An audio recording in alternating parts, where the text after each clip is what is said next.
Gilbert Bebe nyakumanga. Munonzi Gilbert Bebe.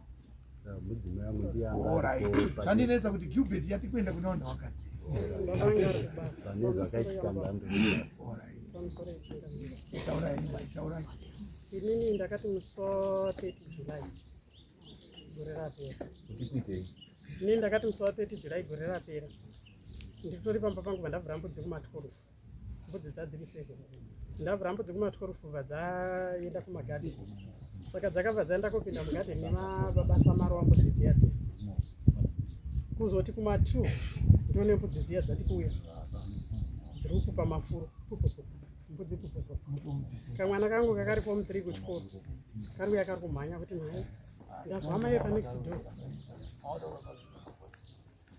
Mai ndazva mai panext door kuti mbudzi dzanyengedza ya poison. Ndio zvakamboita yawo. Saka mbudzi dziri kutoya dzitopopa furo. Dziripi? Idzi. Iwe shamari une phone yonga uri recorder. Uri journalist. Iwe. Ini. Apa mutore mambo phone yangu ine record. Ayo. Tatidzimai mafoni. Saka foni yako ndasvika kudare rato apa napo nda. Saka ndinozwa kuti foni iyi. Saka ndatongosvika apa kana kuti ndichipinda kugara. Ana kuzwa kuti foni iyi. Ndo kutotaurwa kwaita kuti matarefoni adzidini. Chero kwamejasi chaunozwa kuti dzimai mafoni.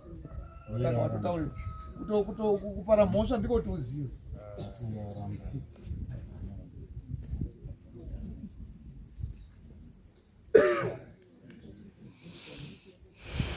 Alright. So I think today we are ambudzi dzenda kumagadhi. Dzadzika kumagadhi uye vadzenda kupinda mugadhi rasamaro. Foni dzenyu munoisa muhomwe. Nditori pamba kuma2. Kona musikana wangu weform 3 ati kuya mama kwa imbudzi yake dzapira ofisi. Dzaupupa furo. Mai panext door kuti ndo zvakauya umbudzi yawe rudini. Iri kuita dzaripira ofisi ndikatoona nge. Kwai dziri kuya dziri kupupa furo mai dziri kuuya apa. Kona mbudzi ya dziri ngonirira mita pa dziri kupupa mafuro kuti pupupa. Indava tiite sese kuda kubata mbudzi achatobatike mbudzi yangonerera sese madziro memba dzangonerera apa dzikunerera inera kutofuza ira ichatomuka ichatoite sese Zapi wa poison nani dzakaenda kumagadeni kwasa marowa ndabva ndafonera second sub uye mundonero zviita mbudzi dzangu dzese hadzisisiri kugona pane furo dziri kungobuda furo dzakutodonha pasi kutopupa mbudzi yangoti nguva yacho iyoyo ndimhanyirewo mundoonerewo second sub uya bwatomhanya bwatodaidza village rese nguva yacho kutoona kuti watozara pamba pangu bwawafonera sub uya imbutonerewo zvikuita mbudzi dzamaipepi kutarisa mbudzi dzaiti dzikadonhedza furo dzadziranga rongona pambudzi dai raitokwatura munhu nguva yacho ukaenda padhuze furo racho raitokwatura munhu kudai apa raitoswinya chii mbudziyo sabhuku wasvika nguva yacho wanambopedzawo 30 minutes sabhuku asvika kuona mbudzi dziya dzakutotanga wabva kuti ngatidzivarire mudanga dzadzavariwa mudanga mbudzi dziya dziya zvinotite zano riko titiswanya matsito kuti tididini vanhu wabva wambotanga pane tipe mvura mbudzi dzakutofa nguva yacho dzirifo dzadzine mazamu mbudzi dzafa kudaro saka iwo samaro wakabvunzwa muroro wangu ari kuti uko kwai mbudzi dzamaibete dzapera kwai ndishayiwo kureneswa neswaungaungana pamba pangu nasabhuku anga atitori kwai ndishaenda ndiko ndoda kumbomhanya kobvisa saka vanenge vakanga wavachawashe mugadheni mavo muya muya sabhuku bva ngoti atumburai 1 tione kuti mbudzi dzafa mafira akadai purazi furo iri zvambodidi tumburai 1 tione wana wangu akaungana pangu watumbura mboti dziwane kudai so wacheka mbudzi yawane kwati mune tubheji netumavheji sabhuku bva tahambai totsvage magadheni siyai umwe sarai makarinda twasara utumedza 5 tirudzo ngekuti pangozoyaimbwa idzipera futi kuti ufa nefuro rubude rudzo kambai kumagadheni village yese vatandogita magadheni mabasa rano ashomashoma papapanga tadzika kumagadheni kudaro sabhuku bva wapinda mugadheni muyamwe bva wati takambotendera magadheni bva wazoona magadheni asamaro bva wati ndo papinda mbudza papakatandarikwa miti kudai gadheni nanga asina kuwakwa zvekuti zvakaitwa kana gadheni kudai rakandoiswa bhabhudhi waya nekungoiswa tumasautu twomashoma padhoo pachipa pane miti yakangoita kutandarikwa kudai so sabhuku bva ngopinda mugadheni vati mbudzi dzapinda inguva yamuna June here inguva yekuti kurifudzwa kwembudzi here July mbudzi dzaongoshanga sabhuku bva wapinda mugadheni muya bva wati ndomambopinda mbudzi umu dzakadzati dambure tumabhinzi twatumotushomashoma netumavheji ndibvaona tunhokwe twembudzi sabhuku vati ndomapinda nhokwe mbudzi pa nevanhu vayo vakasei hunde ndimo mambopinda mbudzi masi mbudzi iro dzadzaita sei dzadzingwa ndo papinda mbudzi vatanzi hambai kumba mama iwawo namadamburwa yetu muriwo mbijana asi dzakaratidza kuti dzakadini dzakadzingwa dzinauya zvokupedza gadhe babhiwo dzadziri 7 zvikasi hambai kumba takwira kumba nhati sabhuku muri kuti hambai kumba tocherere mbudzi pasi tichere trenji munocherera mbudzi dzangu trenji ko munhu ane gadheni iri kuda kumudini kwaenda sabhuku andiuzviziva da kumubata mirai maibibi vatamira vataenda kumba sabhuku hamino akambofonerawo wabva waronga nevanhu vese vevhiriji yese yange yakangoungana pamba pangu, wabva wati ngatiende komutsvaga Samaro wanaosvika pamba pangu, waenda kotsvagwa dzati kuma 5:02 waenda kotsvagwa manheru, watsvagiwa kwatonokwari kumba kwavo, wadaidzwa wauya pamba pangu papa, wasvika kwakuna varume wangu vakangoungana, so vamaita takangogarawo pasi pemuti pamba pangu papa, wakanzi Samarowa mai Bepe uyai munhu atindaurai mbudzi dzenyu ndiyo, vati kwai mbudzi dzenyu dzapinda mugadheni mangu, papa nemapepa remushonga ranga riri pasi pedanda, saka mbudzi dzenyu dzakane pepa ranga riri mushonga pasi pedanda ndaona raiyo. Ndizvo akabva ataura. Pasi mai Bepe baba vangu vari kubasa, mai Bepe mune chekutaura? Ndikati inini handina chekudini basa, chekutaura basi sabhuku. Sabhuku bva kuti hatitoda kuzonzwa mamwe mastori beside kuti kana mune chekutaura ibva matotaura. So ndikati handina chekutaura baba, ndichanzwa baba. Vatafonera baba, mbudzi dzisati dzambofutiwa baba dzakaiswa 2 wani mai handina kumuona, akabva angozviwa ipapo kutsvaga mumagadheni kuyakana kuzombomuona. Mai akatodhonzwa aibva atochede, handina kumuona. Baba bva wafona ndikati Bepe naSabhuku uruti nyimbudzi munhu auraya mbudzi tamuona uruti, zvikaenda saBepe baba ndichadzika gombo ndichauya kubva kubeti, zvikati alright chachiri chipiri chitatu china, baba bva wadzika vatadzika kwaSabhuku. Sabhuku tauya panhau yembudzi iya, isusu tuti kana Sabhuku muri kufunga sei? Ndikati baba tatoti dai taenzanisana ngekuti zvinhu zvakangoitika bhuku rese kuti ndingoti asi urufunga sei? Zvikati ini ndakabva ndandoona munhu kubva pakangoti mbudzi dzauya pepa rine mushonga haana kumboti marara ere kana kuti maswera sei, akangoti si. Saka tiite sei naSabhuku? Tikanzi tatoti dai taenzanisana. Sabhuku akati asa ndikabvawo meeting Friday ndichabva ndaende kumba kwenyu timudaidze, ndichatuma mukoma wamapurisa angu amudaidze kuti tienzanisana. Ndobva watumirwa mupurisa iri Friday, akabva ati ini handigari muchechi, vanhu vatoungana pamba pangu wabva nekumeeting. Sabhuku atodaidzira kumeeting kuya tobva taenda pamai Bepe pane mbudzi dzakatsaka dziya vanhu tizwe kuti wada toaenzanisana. Mai Bepe saka imi muri mai Bepe saka awa wakabvuma kuti mbudzi dzavo ndiri mudzaiya munda kwenyu? Wakabvuma kuti ndiri. Saka pamuda chiya wabva ipapo bva waenda kumapurisa Saturday yacho ipapo akati handigari muchechi vaina vakamirira kuti tienzanisana. Vaenda kumapurisa vati ndikushungurudza mai vembudzi vari ndishungudza ikati muruda chii? Ini ndandoitawo ndipe mbudzi dzangu. Amen, ndandoti munzwo saka ndauya. Aiwa kutouya pano handiti matoti nemapurisa kuti amuzvidai, saka pane zvamuruda, saka ndozvida kuti muruda chii?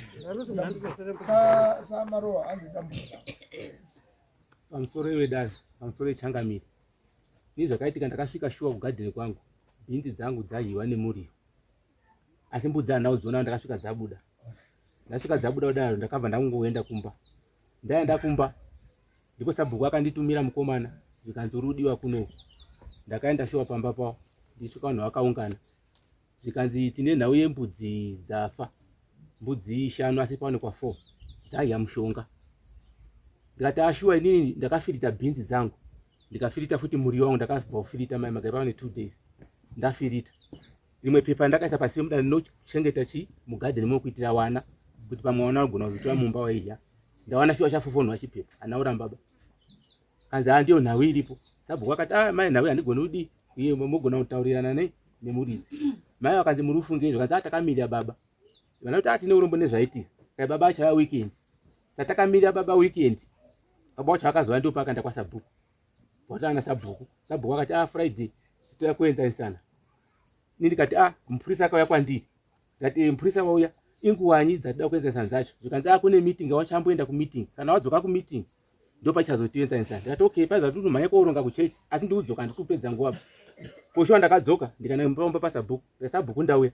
Kana Sabhuku tatamboungana watinonokei.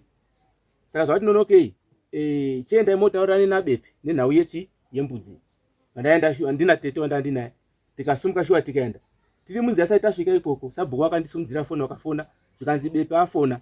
Kwanzi Marwa handisi kuda kuona tsoka yake muyadzi mangu. Iva ndandoti tichaita sei tete saka tigareni. Saka ndati pamwe munhu kugumbuka. Saka ndichazvi zvaafunga ba pamwe unogona kutemwa nedemo. Ndakamuka ndikaenda kupolisi shuwa. Kati polisi kati ni mugadhi makapinda mbudzi dzikahya muriwo dzikafa mbudzi dzakati. Saka ni muntu aenda kutitaura kanzi asoda ona gumbo rako muyadzi mangu. Mapurisa shuwa anga Saturday zvikanzi vati tipe phone number dzake. Vandapa phone number. Zvikanzi svikai kuno kune musi weMonday. Takadzika testi neMonday. Mupurisa aripo anonzi Mapfumo akatigarisa zvikanzi nhau yembudzi taura itizo zvakafamba sei? Wakataurawo ndikataurawo. Zvikanzi so hatisi kuona mhosva iripo baba. Akaita kuvhurira ere kuti dzipinde? Zvikanzi haana. Kanzi akaita kuisira ere mushonga? Makamona achiisira ere mushonga? Zvikanzi hapana. Mbudzi dzakapwanya dzikapinda mugadheni asi gadheni rake ranga isina kuwakwa zvesvino. ndozvawakataura. Zvikanzi isusu hatisi kuona pane nhauba, endai mogarisane zvakanaka muwirirana, ndozvatinokurudzira. Kanzi hatisi tiri kuenda kwaSanyamaropa. Posho wakasumuka kuenda kwaSanyamaropa, ndopokaenda kwaSanyamaropa nenhau yavo. Pandazotumirwa chitsamba naSanyamaropa. Kwese uko hakuna apa. Toda kungoti mupindure pekuti awati mbudzi dzangu dzakaiyawo. Nehundi. Imi mukati zveshuwa dzakaya. Dzakaya zveshuwa. Wari kutoda mbudzi dzavo. Ndipo pamunofanira kupindura kuti handikwanisi kubhadhara, kuti ndinobhadhara, ndipo panongodiwa chii. Aipapo Changamire handisi kuziva kuti mhosva yangu kuti ndakaita kuuraya zvekudai here kana kuti ndakangofirita. Handisi kwanisi kubhadhara nekuti kana kuti ndinobhadhara chete chete. Hamuti bvunzi pakuti zvakazodai. Imimi ndima dzindambu dzangu. Muchitaura kuti nekuti kana kuti ndinobhadhara nekuti. Pane maanza mairi pamapindura zvamunoda kupindura akanaka. Ini ndikuti handikwanisi kubhadhara ngekuti handina kuita kuisira mbudziba kana kuti ndakavhurira kuti dzipinde. Dzakaita upwanyawa dzipinda. Muri kuzwa here mbuya zvaka. Handiti tinoziva tese kuti musi wa1 June July.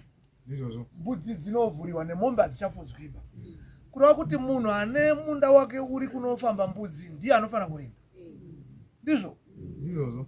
Kwete kuti munhu amawirirana kuti mbudzi muri kuvhurira moti ngaafamba akufudza futi mbudzi. Kureva kuti kana une gadheni rako iwe unofanira kuriwakira zvekuti mbudzi haipindi kana kurinda nekuti yanguva yekuti mbudzi dzifambe kana mombe.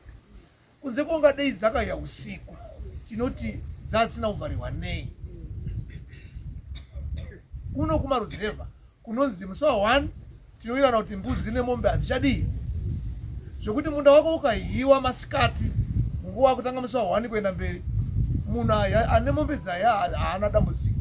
Chero iwe ukaisa mishonga iwe unofanira kutobhadhara futi mombe idzodzo nekuti ndiwe usiri kugadzira munda wako. Asi dei dzaya usiku nguva ino kana nguva ipi unofanira kungobhadhara chifuyo chako. Pamusoro iChangamire ipapo. Dai kuti gadheni rakambonga rahiwa pakutanga ndaikwanisa kurinda. Zvino kwakatorike kutanga. Saka kuti yes, asi ndanga kutanga zvino dzakabva dzapinda. Iri nguva yekuti mbudzi dzakuvhuriwa apa masikati. Asi ndodzeka dzakatotanga kupinda dzimwe dzese apana dzakambopinda ndizvo gadheni. Zvakatoitika. Bhora riri kwamunhu kuti nguva yekuti mbudzi hadzichafudzwi, imimi mune zvinhu zvenyu zviri kuenda ndimi munotochengeta gadheni renyu.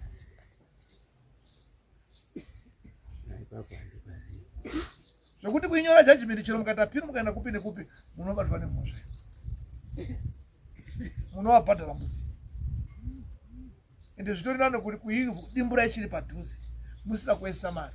Nekuti hamungaita apiri kuenda kwana Majors nenyaya yembudzi. Zvinhu zvokuti kutongoti ingari 3 ndakumbokupa 2 ndozodai matodimbura zvinhu pakugarisana.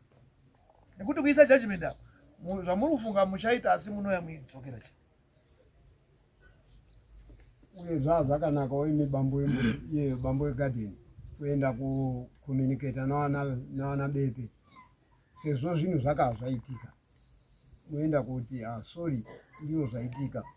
Saka mbudziwo hatinonga taziva kuti dzichauya tatospureya zvifamba zvakadaro muigadzira muri ikoko mungadai makagadzirana muri ikoko. Takada kuedza kuita saizvozvo asi wakaramba wati handisi kuona tsoka yake muyari wangu.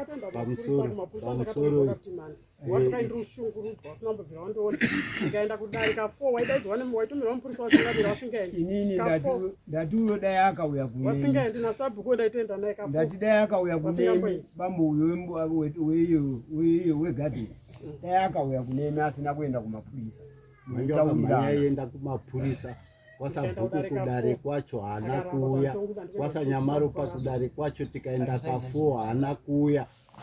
Saka angarumhanya kuenda kumapurisa kuti mapurisa amutsigire kuti hauna mhosva basi iye akaparadza zvinhu zvangu.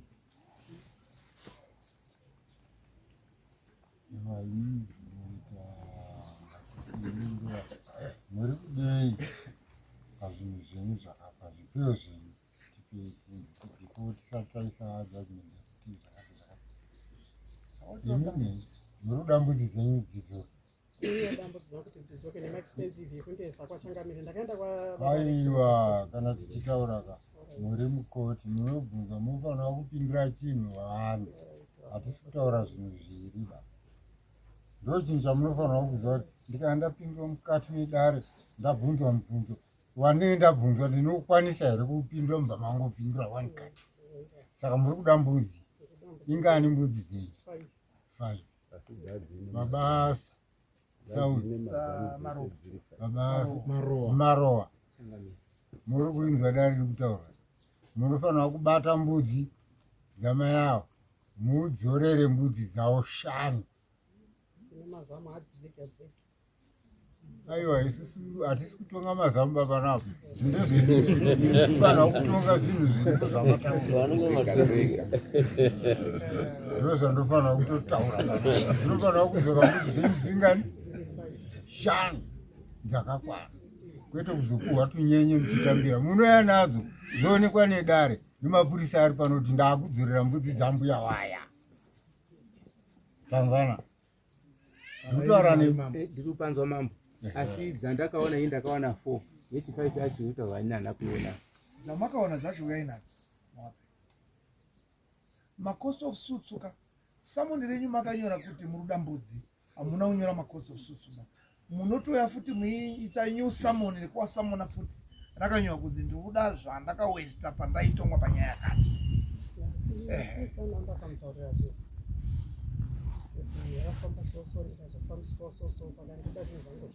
Nekuti samoni rakapiwa awaka pane zvakanyorwa ipapo ndo zvatinofanira kutora. Zvikana zvisiri izvoba zvitinge tatorasika. Tinofanira kuti zviri pasamoni masungirwa makaenda kumangara kwenyu ndozvatoita. Asi kana pane cost of suits tibva tatiwekai timupe akupe kana mama kashira manga ndizvo pasamoni wakomana urengai samoni marowa urengai samoni pakanzi une mhosva yekuisira mbudzi dzemumhan'ari mushonga mubhinzi nemumuriwo ukaparadza mbudzi 5 dzikafa kanzi value 150. hapana cost of suits izvozvo munozomhangara cost of suits youya yopinda zviyari cost of nhasi hapana. Sumuka henyu wari kuunza rini pa next dare vanofanira kungaunza soa 14 kana iri mari 150 yakanyorwa ipapo zvakanaka. soa 14 February kuda kuti mbudzi imwe $30. Zvakanaka. Sumuka henyu webista mandikonza